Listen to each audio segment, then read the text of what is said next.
Hello cyber family. Welcome to another update video.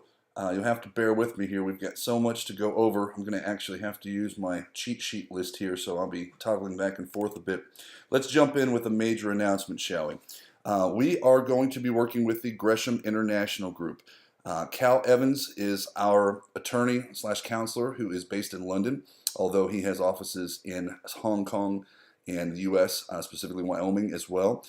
Cal undertook his certificate in financial marketing from Yale University. He is a very sharp guy.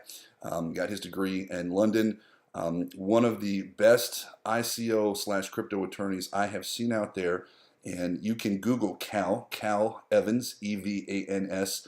If you just type Cal Evans and crypto, you'll see articles in Crypto Slate and all kinds of places come up. He is something else. And this is critical because we are now nearing the finish line of this ICO, and you want to make sure that everything has been done correctly.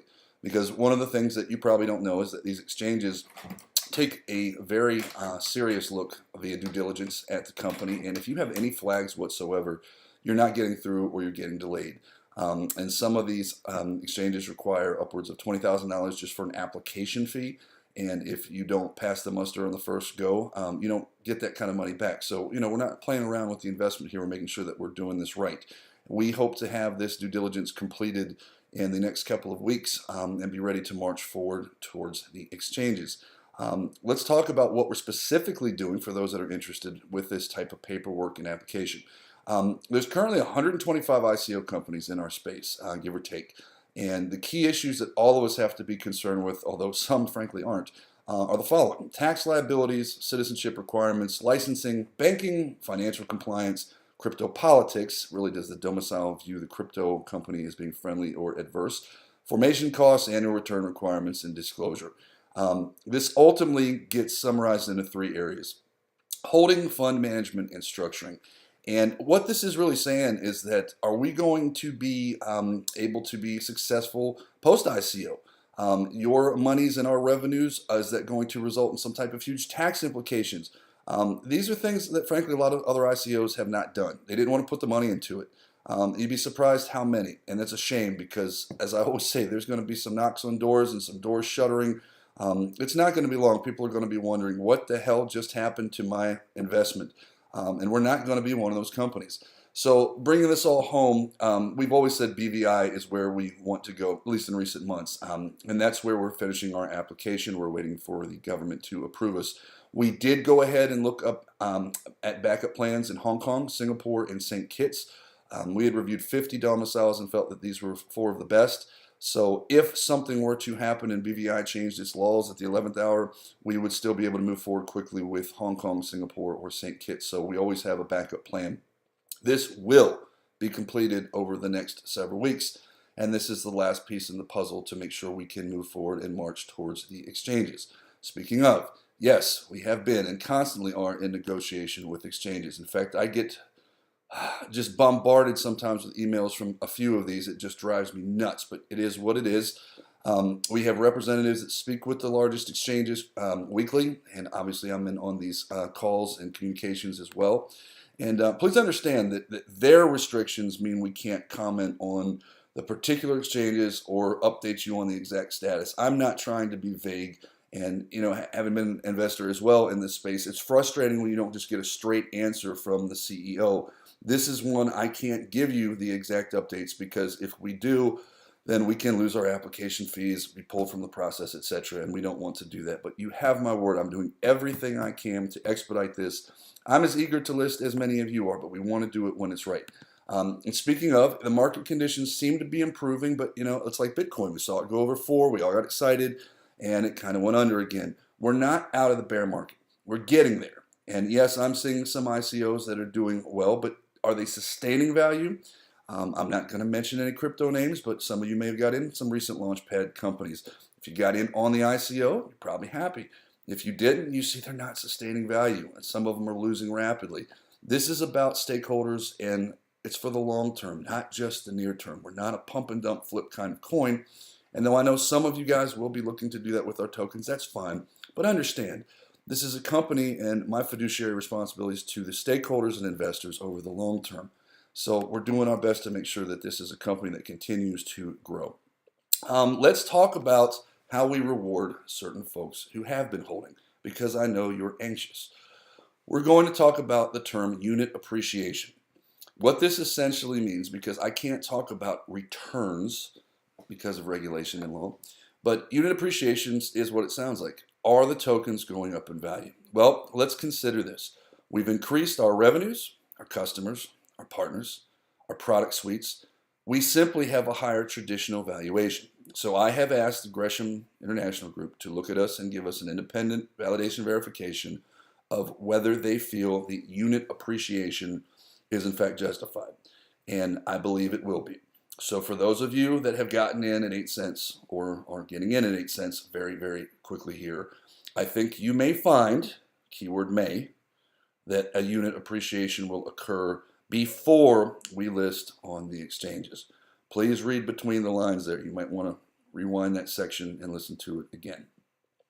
I also want to talk about utility purposing here. What this pertains to is the following. We're not going to have a straight up burn on the tokens. Some of you are going, but you said you're going to burn. We're going to do what is called a constant lock state, and we are determining the percentage, most likely to be the percentage that we originally intended to burn.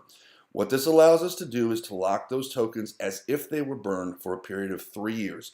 At the end of the 3 years, we can determine if we feel they can be used. Now, let's say our ecosystem is flying and we'd like to use those tokens for gas. Think of an ontology / type situation. We're going to be able to access some of those, which would increase the utilization on the ecosystem, which would increase revenue, which would increase ROI, which would increase valuation of the company, and once again, we'd be looking at unit appreciation.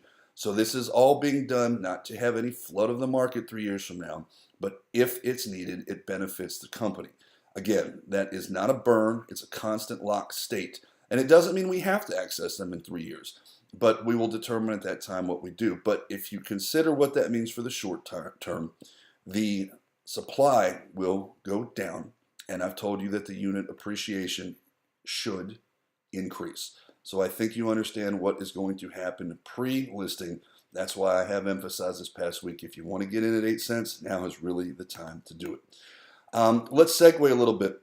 A lot of people are talking about STOs. I'm going to get right to the point. An STO is a trap, primarily because you as citizens have to hold those tokens for 12 months. You can't do anything with them. And if anybody tells you anything differently, they're lying to you. And if you've gotten in and a company has dumped tokens to you, dropped tokens to you prior to 12 months, there's a potential S storm getting ready to come their way.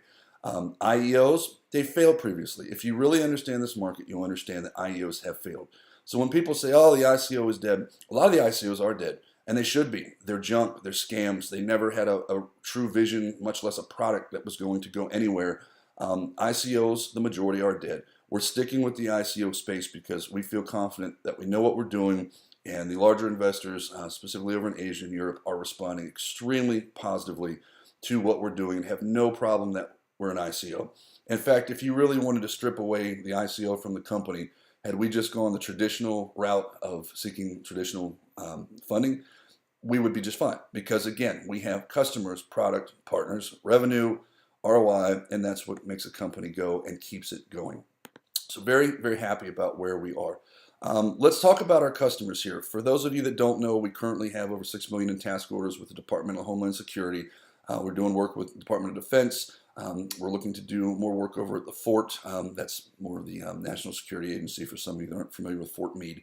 And in the recent week or two, we have added the DC Lottery and the Transportation Security Administration. And this is really, really cool because they are looking to develop long-term strategies for policy and continuous monitoring, which is exactly what CyberScan and our ecosystem can provide them. We may do some tokenization for some of the smaller stovepipe groups. We may do some traditional purchase models for the larger group. It all depends on the contract vehicle, and if we use GSA, we have a flexibility to incorporate blockchain type pricing, for lack of a better term, if anyone is averse to that, because you have to understand the government's very slow to adapt blockchain.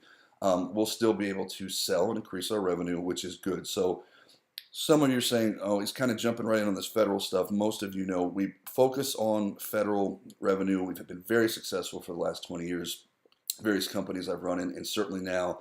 And I am seeing special projects and blockchain opportunities opening up left and right, especially within supply chain groups of the federal government. So this is really cool, and we are right where we need to be.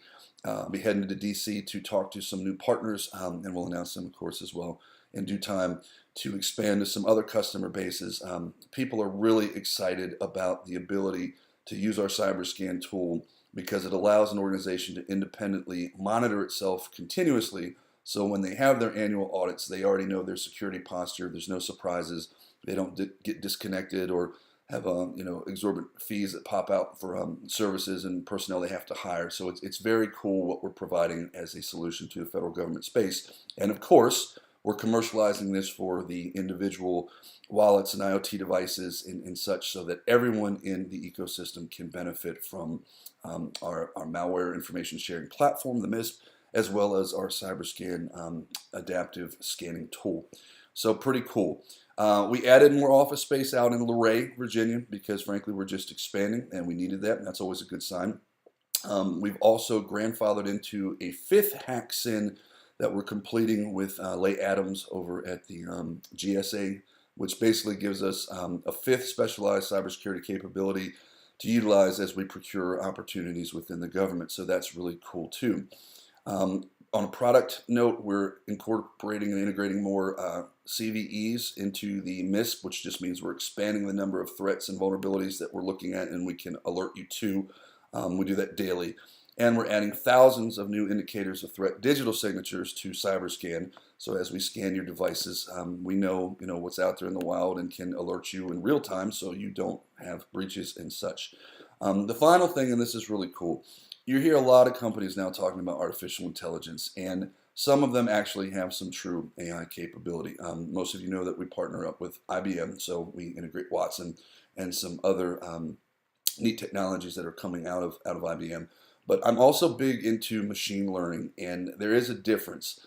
Some point maybe we can digress and talk about the specifics, but what we're trying to do is augment our existing fuzzy hashing proprietary deep algorithmic capability, I know that's a mouthful, and be able to look at exact and partial matches of adaptive and persistent threats, meaning when the bad guys are trying to circumvent detection by changing code, and there's no digital signature that any of the solutions like McAfee or Kaspersky or other larger companies like Tanium have, we do. So we can say that looks to be 85% similar, 70% similar, you should quarantine, you should delete, etc. These are leaps and bounds in technology, and I'm very proud of what we're doing from a development standpoint.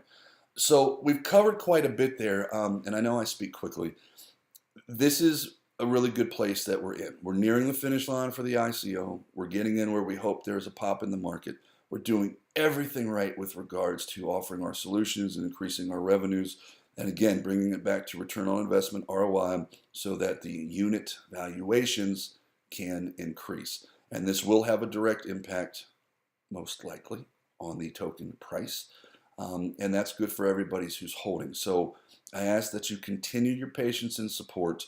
I know the bounty guys are going to be going, when drop? It's coming, but please understand, we're trying to build a huge multi-million-dollar company that can last, that can disrupt the current status of vulnerability and threat assessment, and it takes time, but I'm very, very happy where we are. For most of you, you can probably go ahead and click off now. For some of you new folks, I want to do a little bit of an introduction about myself. First of all, welcome to Cyber.